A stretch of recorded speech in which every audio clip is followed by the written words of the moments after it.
e vamos dar início a nossa segunda Masterclass, né, do AS Mais Café Lab, que tem como título Produção Cultural para Cafeterias. Nessa Masterclass, a pesquisadora Dandara Renault irá trazer inúmeras possibilidades de eventos que podem ser oferecidos por cafeterias e negócios de café, ampliando as oportunidades de inovação e de negócios e economia criativa para o setor, dentro dos recortes sociais e culturais do espaço. Historiadora e produtora cultural, Dandara Renault traz para...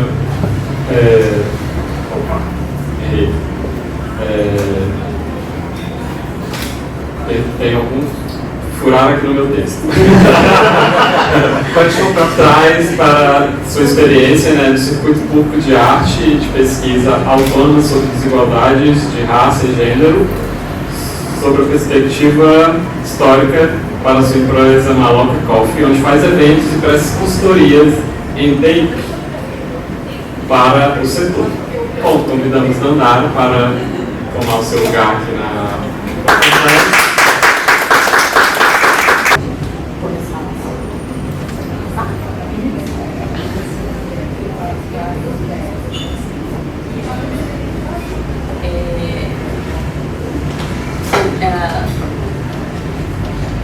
Alô, primeira mão. E pra frente, esse aqui. Isso. Primeiro, quem eu sou e o que eu faço. Eu sou historiadora desde 2012, trabalho com produção cultural desde 2007.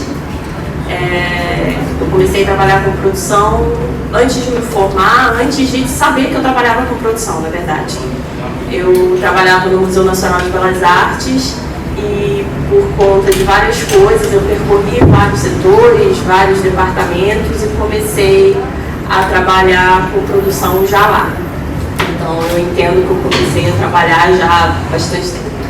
Feminista e interseccional desde os 13 anos, eu faço trabalho voluntário no movimento feminista negro desde os 13 anos de idade, sou descendente de africanos dos povos Banto Oriental, do oeste do Quênia e do Maghreb. Sou descendente de ameríndios da Patagônia. Isso, quando eu fiz o meu teste, eu fiquei muito surpresa, porque, né? Sou neta de um dos copeiros do JK, eu acho que isso fala muito sobre estar aqui hoje, trabalhando com café. Sou filha de Oxum Conchossi, especialista em DEIP, que é diversidade, equidade, inclusão e pertencimento. Inclusive, quem quiser saber mais sobre isso, falarei amanhã. Produtora de eventos no setor de café, fui produtora cultural do primeiro bloco de carnaval gastronômico do país. Já fui dona de cafeteria, abri e fechei por motivos estruturais de violência do Rio de Janeiro e fundadora da Maloca Popular. Eu me tornei produtora cultural por conta desse cara. Eu li uma reportagem no Globo. Ele é um russo que foi morar na França no início do século passado, e ele era um bom vivant. E a avó dele bancava ele. E aí a avó dele falou que não ia mandar mais dinheiro para ele, e ele falou: vó, tudo bem, eu descobri o meu maior talento, é reunir pessoas. E eu falei: gente, eu acho que eu sou isso aí. E aí, quando ele criou o Balé Russes, que tinha como cenógrafo o Picasso, e o primeiro bailarino dele era o Nijinsky. E quando ele foi para a Espanha, o rei Afonso XIII perguntou para ele: o que você faz? E aí ele respondeu isso aqui: eu sou exatamente como o senhor, eu não faço nada, mas sou indispensável. E isso é a função do produtor. E essa frase é tão verdade, sobretudo por dele, que quando ele morreu, a companhia não durou uma década.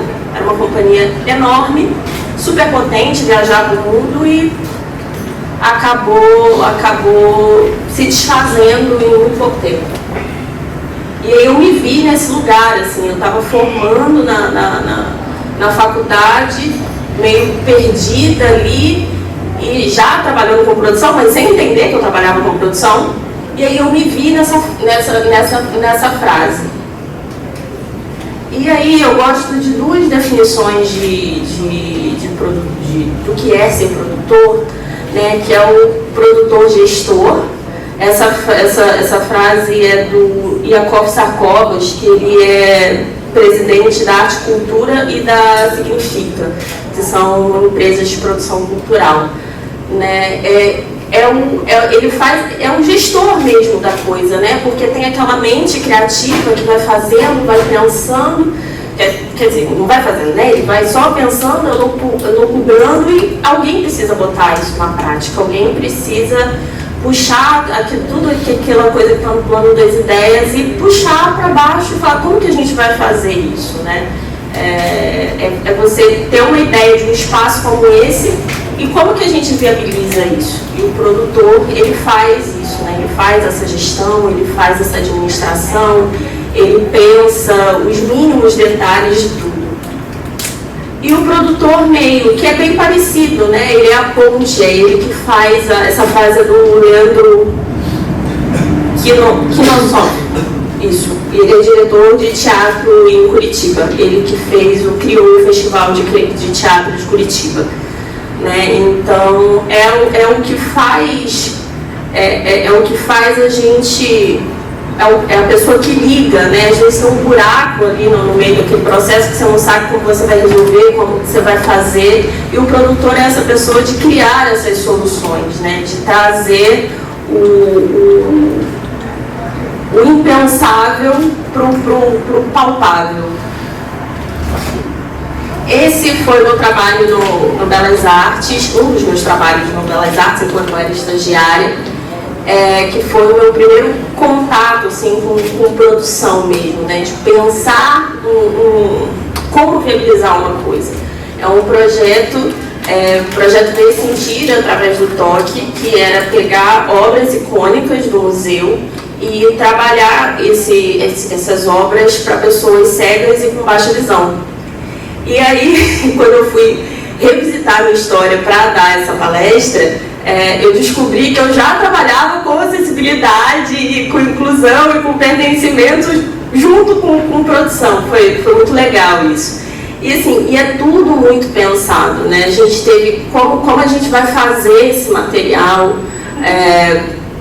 quais cores a gente vai colocar, porque tinham que ser cores contrastantes, vai fazer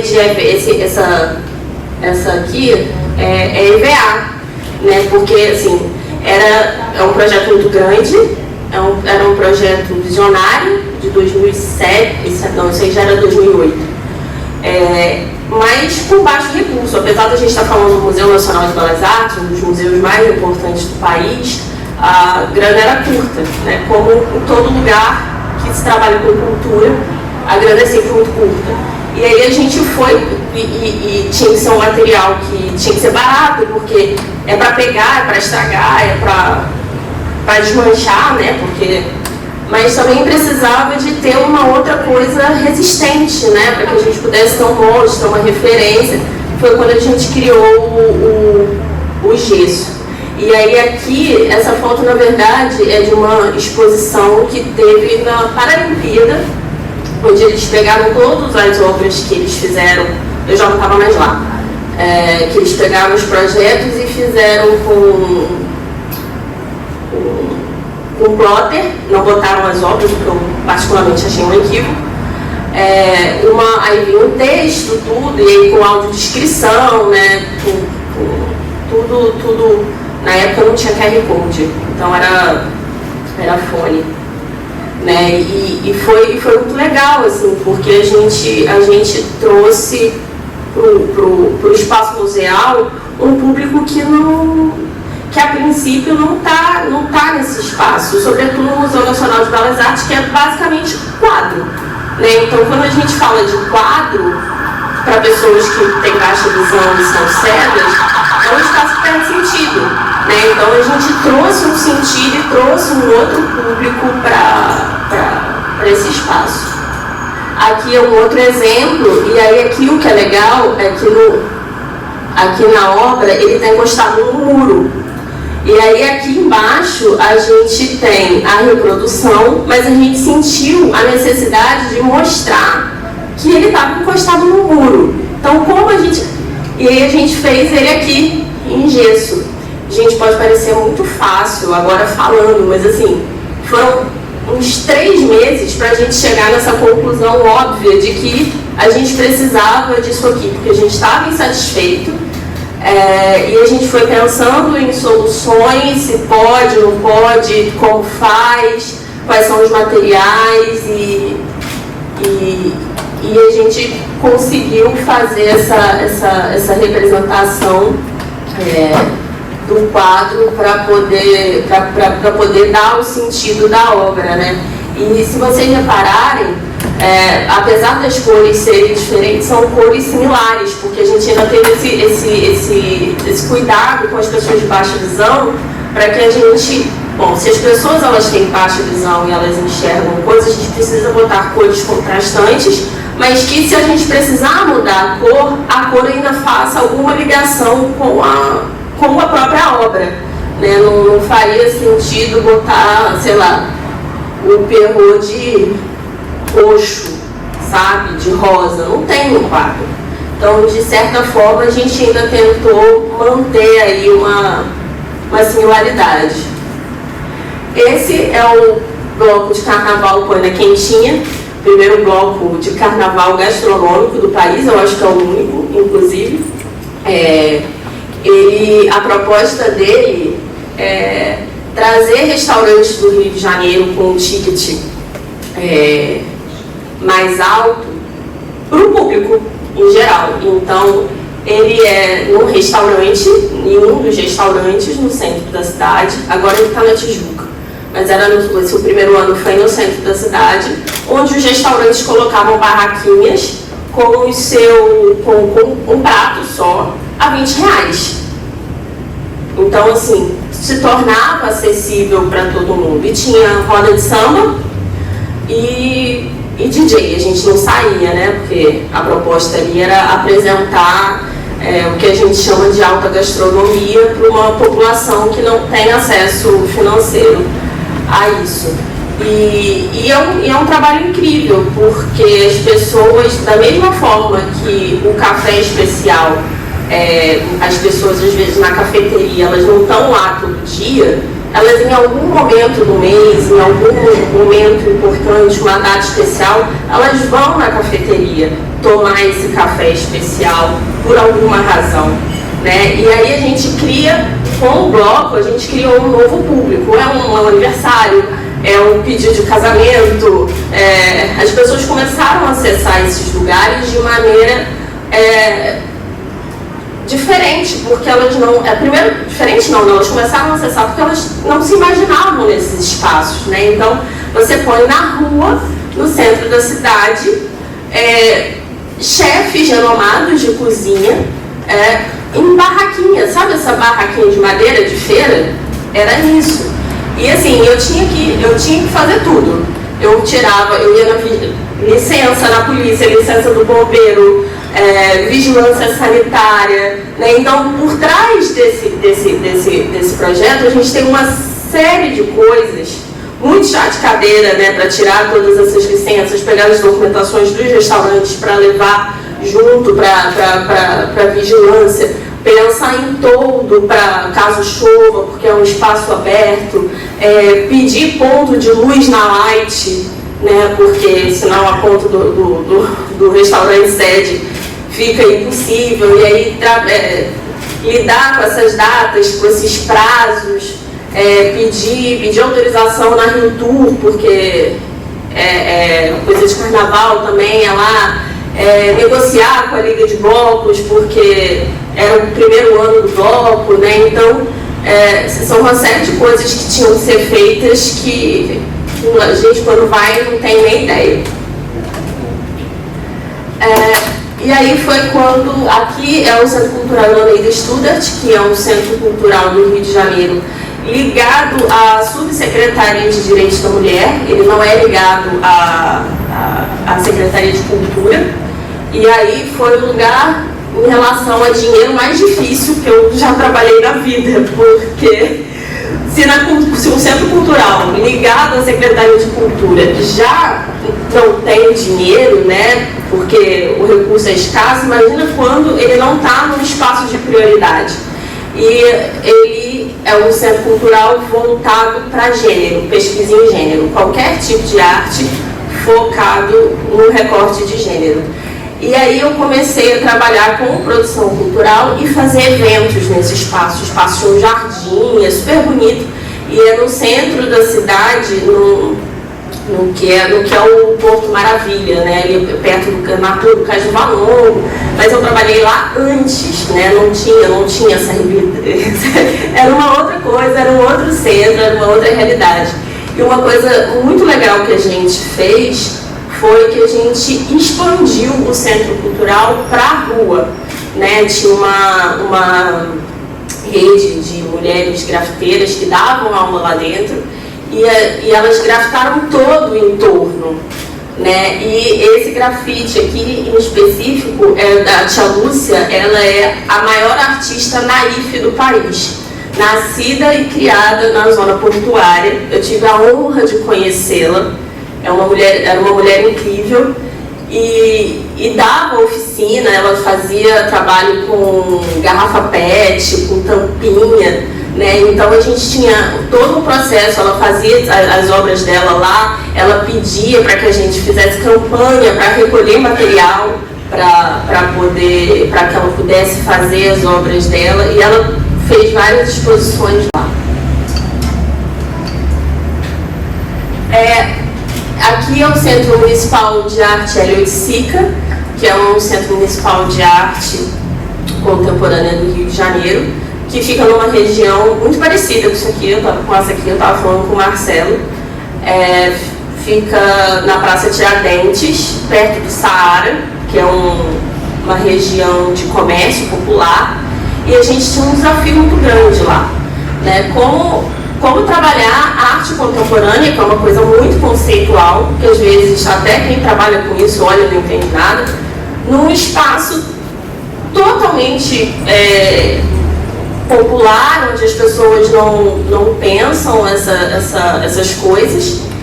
E o nosso grande desafio aqui era que na rua era zona de prostituição. E como a gente fazia, o nosso maior desafio foi trazer essas mulheres para dentro do espaço, porque elas já utilizavam o espaço para banheiro. Elas tomavam banho na pia do nosso banheiro. E assim, além de... Isso era um problema, era uma questão de logística financeira, porque não tem dinheiro que chegue para comprar produto de limpeza e não tem funcionário que chegue para isso. Mas a gente queria que elas usufruíssem do lugar como cidadãs, né? E aí a gente fez um trabalho de formiguinha mesmo, assim. Os guardas municipais que trabalhavam lá, a gente fez uma capacitação com eles para agregar, né, para trazer essas mulheres para o espaço, não olhar de cara feia, não rechaçar essas mulheres quando elas entrassem. E aí foi um trabalho assim de sentar, assim, eu fiz isso, os meus colegas fizeram isso, sabe? De tomar café na lanchonete, sentar para conversar e dizer que ela podia visitar, né? Mas eu não entendo, isso não é para mim não, isso é para você também. Arte é para todo mundo, cultura é para todo mundo, né? E elas começaram a ocupar esse espaço de uma outra forma, né? Foi muito legal isso. Eu acho essa foto muito simbólica. Isso era uma obra de arte que estava cheia foi uma performance, e a sala estava repleta de tijolo. Era só tijolo, tijolo no chão, tijolo na parede, e transbordava para praça, para rua, assim, sabe? Então elas faziam ponto aqui, aquelas estavam paradas, sabe? E acabaram se tornando, de certa forma, parte da performance. Aqui eu trabalhei toda a minha vida para chegar nisso aqui, que foi a minha padaria de pães artesanais e cafés especiais, que durou 2 meses. Eu não queria um sócio chamado milícia. Aí eu decidi fechar. Mas tudo que eu aprendi em produção, eu coloquei aqui. Eu tinha 32 funcionários, majoritariamente mulheres negras. Eu abria às 6h30 da manhã e ia até às 8 da noite. E sexta, sábado e domingo fechava às 11, porque a gente fazia sarau de poesia, a gente fazia show, a gente fazia festa, porque era um espaço muito grande, né? Então a gente reorganizava, rearticulava e colocava DJ e fazia festa. Mas assim, para fazer isso, a gente teve que se organizar. Numa área residencial, então assim, teve que fazer obra para o sol não escapar, para não ter multa, pensar todo um cardápio para cada evento. Já tô chegando na questão da cafeteria, né, do que fazer na cafeteria. Pensar, assim, criar um cardápio específico para o evento, mas sem fugir da identidade do espaço, do lugar. E a gente deu super certo enquanto durou. Esse aqui é levantando um evento do zero. Eu já estava trabalhando exclusivamente com café e com produção de eventos na IWCA Brasil, na SIC do ano de 2021 e 2022. Aqui eu fiz todo o trabalho de curadoria de palestras. A SIC é o 5º maior evento do mundo em café, o maior da América Latina, né? Então fazer qualquer coisa lá dentro já é uma coisa grandiosa demais. Eu fiz os 10 anos da IWCA Brasil, articulei todos os parceiros, a exemplo do Naveia, fiz toda a curadoria de palestras da IWCA Brasil no evento. Aqui foi uma palestra, foi a primeira vez onde a gente falou de diversidade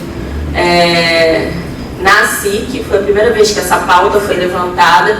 Nessa mesa tinha eu como mulher negra, 2 mulheres indígenas, um homem negro e uma mulher trans.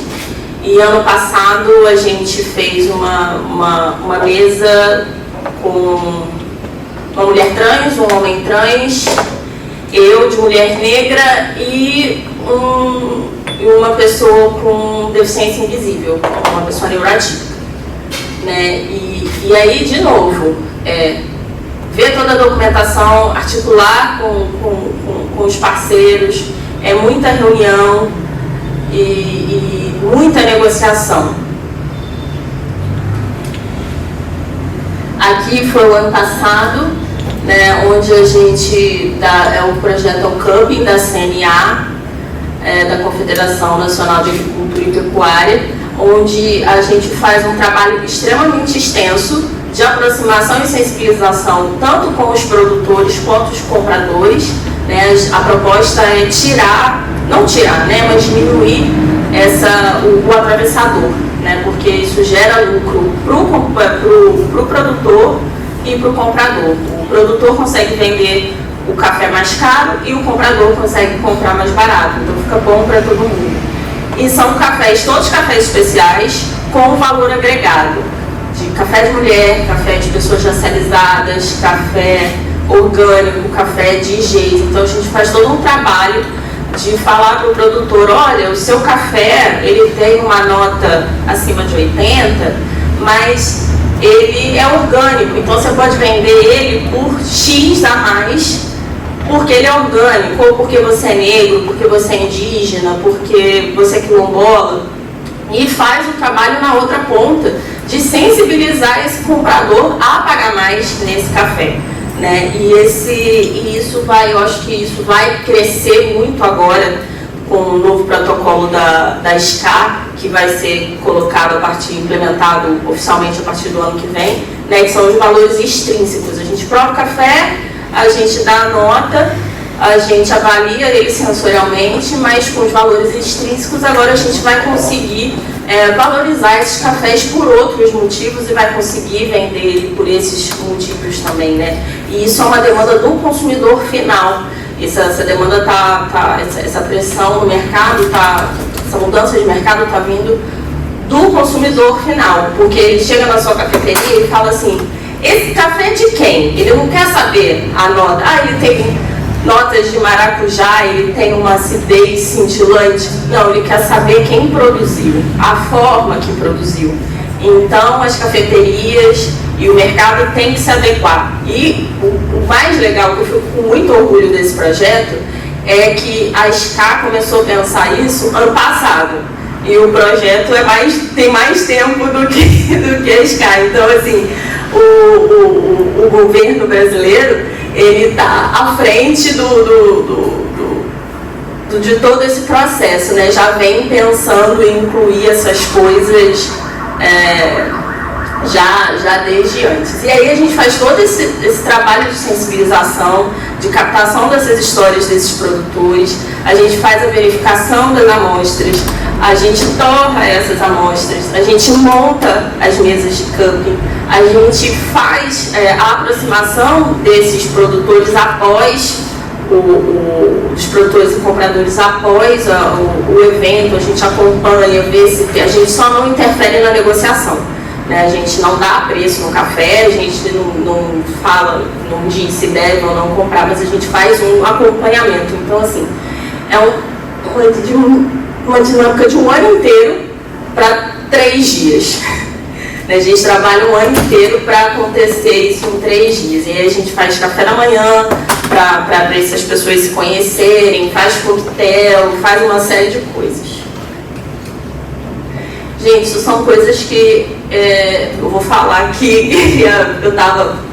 Quando eu estava revisitando o material da faculdade, eu descobri da pós, eu descobri que eu aprendi muito mais na prática do que na pós, sabe? Eu fui aprendendo e uso muito mais o que eu aprendi na prática, né? Que são basicamente quase 10 mandamentos, né? Preveja qualquer possibilidade de caos. Eu estava até falando com o Marcelo, eu acho que a ansiedade para quem produz é bom, porque você já imagina o pior, aí você já arruma a solução para o pior. Se o pior acontecer, você já está com a solução no bolso, né? Mas você ter esse senso de antecipação é importantíssimo. Seja organizado e tenha método, né? Eu acho que você precisa de método para tudo. Documentar que você vai fazer num projeto, assim, sabe? Tira foto, livro de protocolo que a gente compra, sabe?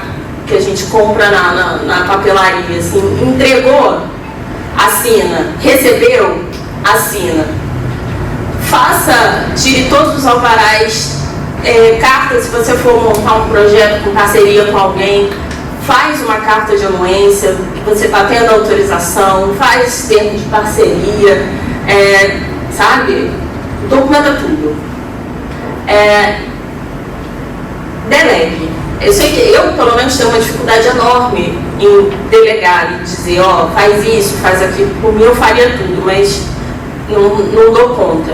Então, tenha uma equipe, tenha pessoas com você, que você consiga delegar, que você vai deixar o barco correr com aquela pessoa, mas esteja ciente de absolutamente tudo. Não deixe, como dizem, não deixe o barco correr frouxo, sabe? Saiba dizer não. Eu já tomei muito na cabeça por não dizer não para chefe, o curador virar e falar assim, eu quero, e aí eu me virar nos 30 e no final não deu dinheiro. Aí tá ruim pra ler. Planeje e siga seu plano, mas tenha ciência de que ele pode ser alterado, né? As coisas mudam. Isso pode mudar a qualquer momento. Você tem que ter a presença de espírito de ter um raciocínio rápido, assim, às vezes, para acontecer um problema e como que eu vou resolver esse problema agora, sabe? Passe e repasse o projeto. independente do tamanho, assim. Você vai fazer um sarau de poesia na sua cafeteria. Repassa. Quantos poemas, quais são os poemas, quem vai recitar, tem uma pessoa sobressalente, porque quem tem um não tem nenhum, né? Então, assim, a poetisa, não sei das quantas vem, mas tá, mas se tiver uma dor de barriga, eu não posso cancelar o meu evento, eu tenho toda uma... Você tem uma pessoa que possa te substituir, vamos pensar em mais uma coisa que a gente possa botar junto. Você não precisa ser expert, você não precisa ser um grande produtor de eventos. Eu, por exemplo, eu tenho muito chão para aprender no café, mas eu sei o mínimo, eu sei o básico, sabe? Você não vá tentar colocar alguma coisa na sua cafeteria, no seu espaço, que você não tem noção nenhuma, ou que você não tem afinidade. Primeiro, que você perde a sua identidade, e segundo, que você não vai conseguir manejar as coisas. O tempo é seu melhor amigo e seu pior inimigo. Então, faça tudo com antecedência e tenha o que a gente chama na produção cultural de caminho crítico. Você vai planejar, você vai fazer todo aquele planejamento e aí você vai ter as datas, você vai ter os períodos. E aí, se uma coisa, você tem que ter folga. E aí, quando você atrasa uma coisa, você precisa entender que aquele caminho, ou ele vai mudar, esse caminho crítico vai mudar, né? E ele vai te apertar em um outro lugar, e aí você vai ter que criar um outro caminho, né? Então, a cada atraso, a cada coisa que muda, vai mudar alguma coisa lá na frente. Então, você precisa ter isso muito claro na sua cabeça, isso muito bem desenhado no papel. Seja acessível para todo mundo, sabe? É uma coisa que você tem que estar sempre disponível, com um sorriso no rosto, disposto a ouvir, saber a hora de falar, saber a hora de calar. E essa é a dica bônus. Comunique-se de maneira assertiva. A comunicação, ela é 98% do projeto. Você precisa saber falar. E saber falar, eu tenho que saber falar com todo mundo. Então, assim, eu vou ter uma forma de comunicar com essa pessoa que eu sei que ela vai me entender dessa maneira. Mas a outra pessoa talvez não me entenda se eu falar da mesma maneira. Então, eu preciso ter formas de linguagens diferentes para que eu consiga me comunicar com todo mundo. A comunicação só acontece quando um fala e o outro entende o que você falou. Então, se isso não existir dentro de qualquer evento, de qualquer tamanho, em qualquer lugar, seu evento vai dar errado. E o que é um projeto cultural, né? Quando eu falo projeto, são os eventos. Né? Ele é um empreendimento com características próprias e ele tem data, ele tem início e ele tem fim. Né? Ele é conduzido por pessoas de maneira progressiva e ele tem um objetivo. Qual é o meu objetivo com isso? Né? Tudo que eu falei ali para trás, ele tinha objetivos. Era trazer um novo público para os espaços museais, era dar acessibilidade, dar acesso à comida da alta gastronomia para uma população que a princípio não se entende merecedora ou com ticket, ou tenha ticket para consumir esse tipo de produto, aproximar o produtor do comprador para facilitar essa venda desse café, mostrar para o produtor que ele pode vender o café dele para além das notas sensoriais. Então você precisa entender o seu objetivo e criar um projeto com início, com meio e com fim, com metas estabelecidas. E você precisa de recursos físicos, humanos, materiais e financeiros. E sistemas e técnicas gerenciais São programas que a gente acha na internet ou a velha e boa tabela de Excel. Se você não se der bem com Excel, a caneta e o caderno também funcionam. E fazer estratégias, né? A estratégia, ela é... Eu gostei muito dessa analogia, porque se o projeto é um pulmão, a estratégia é o alvéolo, né, que é a menor parte do pulmão, e é responsável, e é ele que faz a respiração de fato, né? Então, a gente precisa da estratégia para revisar e definir a visão do nosso empreendimento, do nosso evento, ver as oportunidades, que são os pontos fortes do que a gente está propondo, e as ameaças, que são os pontos fracos. Os objetivos de longo prazo, o que eu quero fazendo isso? Eu quero um novo público? Eu quero aumentar o ticket médio do meu estabelecimento? Eu quero tornar esse lugar uma cafeteria ou um espaço diferente, mais agregador, né? As estratégias para o que eu vou fazer para alcançar esse objetivo, né? Um conjunto de escolhas e estratégias e formulação dessas estratégias e implementar isso, né? Porque a gente precisa colocar para jogo, não adianta só ficar elucubrando. Isso aqui é um projeto, o ciclo de vida dinâmico do projeto. Vai acontecendo, vocês podem ver, vai acontecendo tudo ao mesmo tempo, né? A concepção, o planejamento, o monitoramento, a execução e o fechamento, né? Então, assim, é uma coisa assim, porque quando a gente põe no papel, a gente acha que terminei essa fase, agora eu vou passar para essa. E não é bem assim. Tudo vai acontecendo ao mesmo tempo, em maior e menor grau. E aí são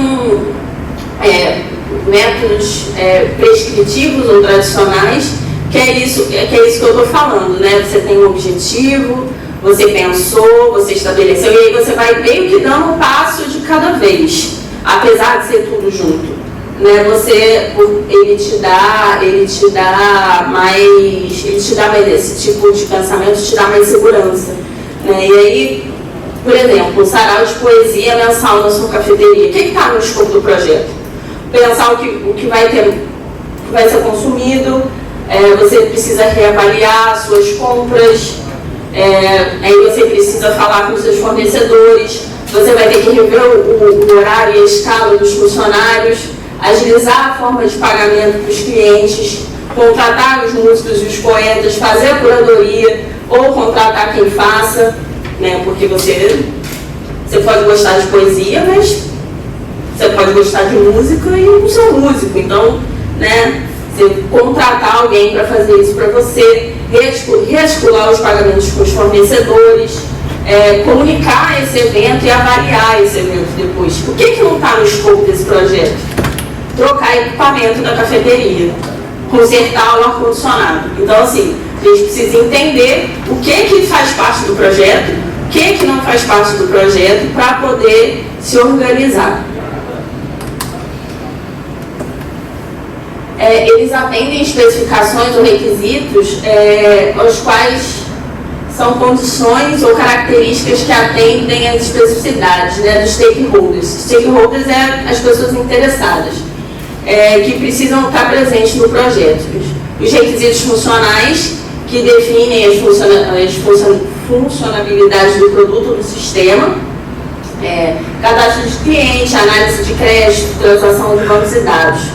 Os requisitos técnicos, eles explicitam as características do produto que o sistema deve possuir e que se relacionem com as funcionalidades desejadas. Exemplo, confidencialidade, portabilidade, confiabilidade, precisão, performance, integridade, qualidade, segurança, usabilidade, manutenção. Ih, gente, não vai sair. Se entenderam.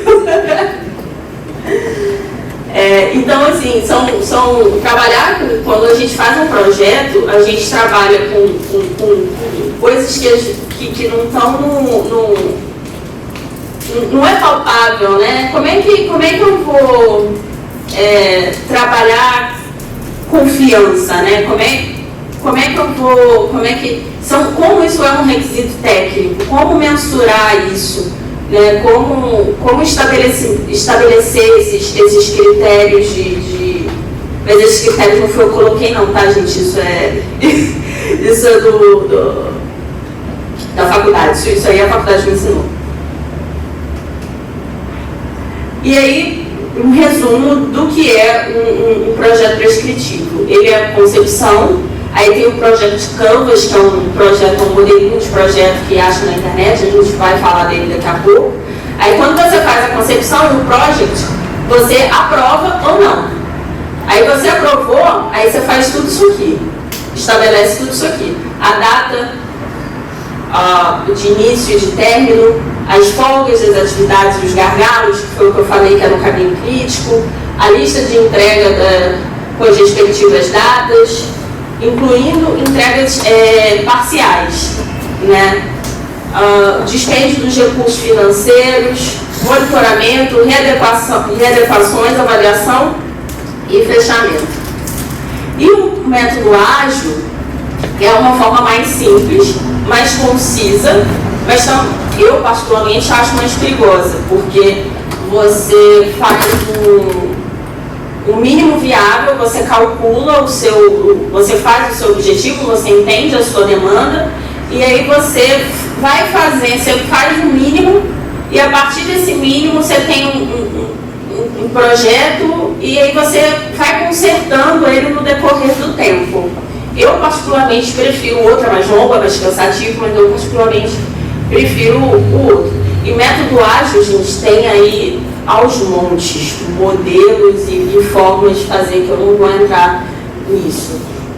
Você tem que possuir os recursos e as funcionalidades fundamentais para obter a solução inicial sem grandes investimentos. E esse é o grande facilitador, né, dos métodos ágeis.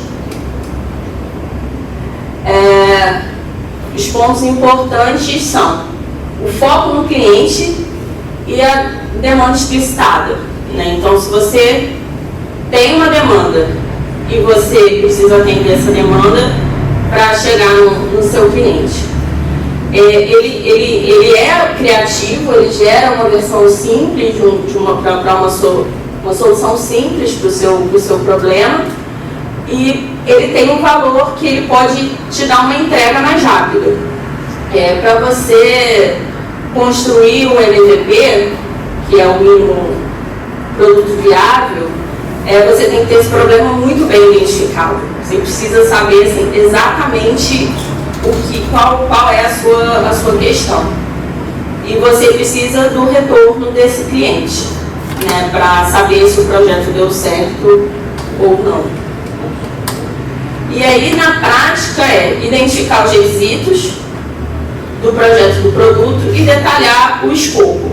Então, uma boa forma de você fazer isso é perguntar, e ficou errado aqui, como o perfil de usuário.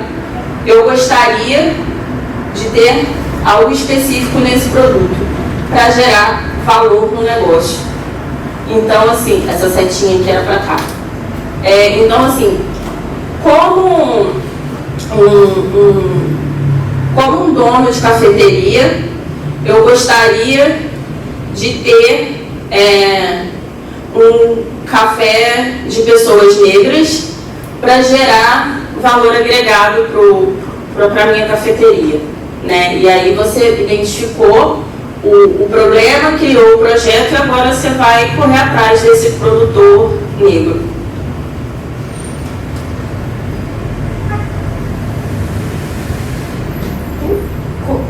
Era para rodar isso aqui no vídeo, vou mudar o vídeo. Tudo bem. Eu acho que todo mundo já viu esse vídeo. Já viu esse vídeo? É um vídeo, o cara, ele troca a roda do carro em movimento.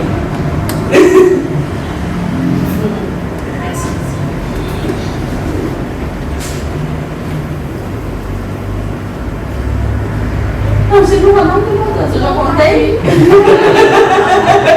Eu já contei de Pedra Graça. Eu não tinha visto esse vídeo, não. Trabalhar com projeto é isso, gente.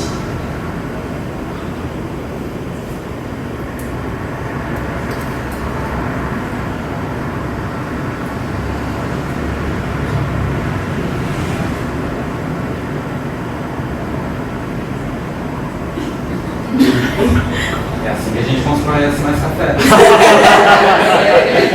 Trabalhar com evento e produção é isso aí, ó. E ele troca.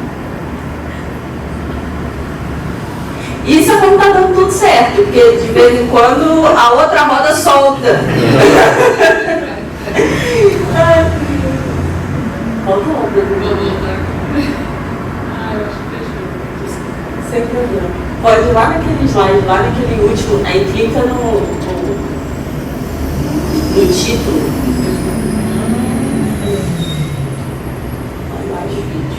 Isso, na do vídeo.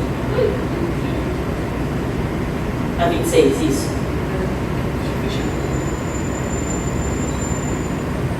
Tô dando uma travadinha. Está. Pois é. Eu tenho preguiça de. Aí agora eu vou mostrar para vocês um mapa mental de um projeto, né? Eu vou abrir, falar de objetivo. É.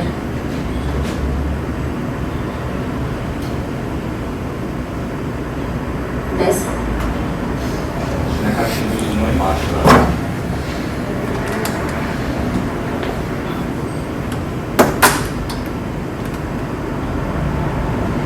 Diminuiu o zoom da tela lá no cantinho direito embaixo. 99 se diminui.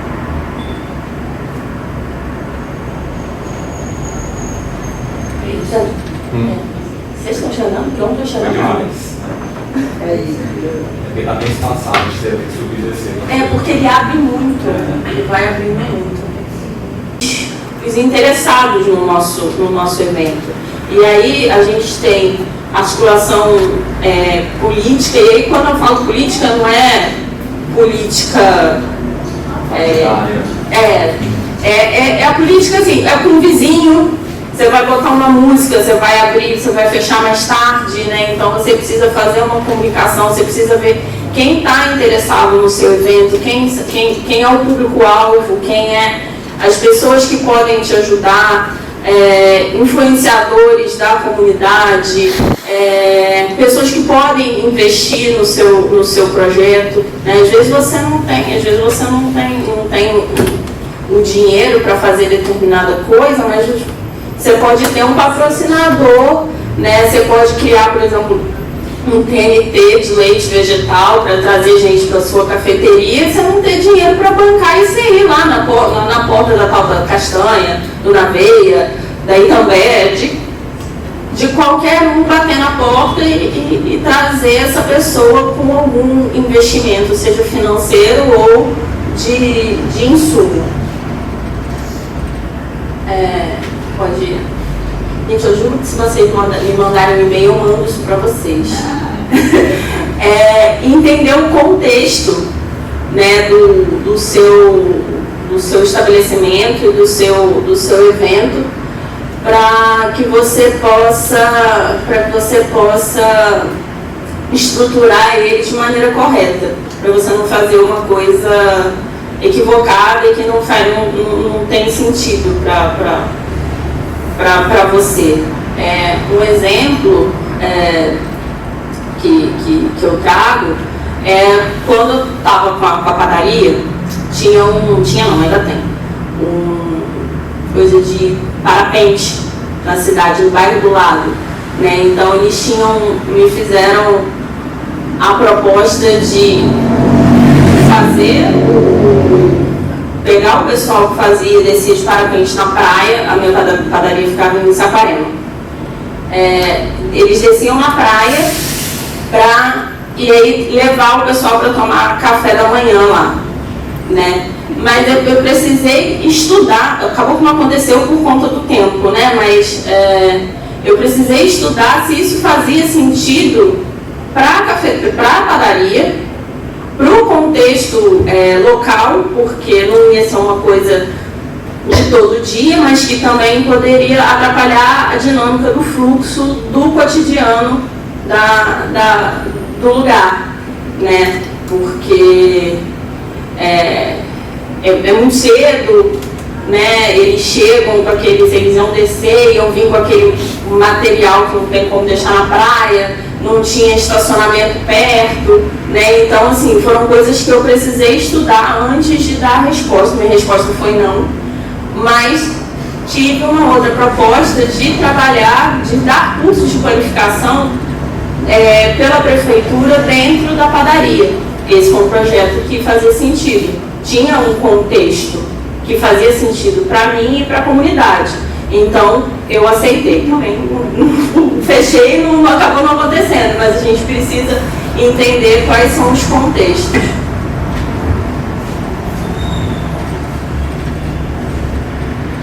Então, eu ia falar sobre os documentos e o Project Canvas, mas ele tem na internet. Nele você pergunta basicamente o que, como e por quê e quem, né? E aí você vai indo e voltando para responder para ver se esse projeto vale a pena, se você precisa ir com ele para frente. E o monitoramento.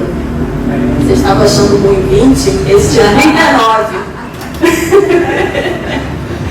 O monitoramento é toda a documentação que você vai fazer, e daquele cronograma lá de cima, e quando acontece alguma coisa, você notifica, e aí você tem as formas de avaliar como você continua e como você muda, e se você muda. E aí você tem uma série de perguntas que você faz, né, para você ver qual o caminho que você vai seguir. Tem o planejamento, né, que é basicamente o que foi feito nessa semana, o que vai ser feito na semana que vem. Aí quando chega nessa semana, o que foi feito na semana passada, o que foi feito nessa semana e o que não foi feito da semana passada, que a gente deixou buraco, e aí a gente vai fazendo essa documentação semana a semana, mês a mês, né, depende do projeto. E vai monitorando todos esses documentos juntos para a gente construir o projeto. Quanto maior esse projeto, mais controle tem que ter, né? Sim. Senão está ferrado. Senão está ferrado.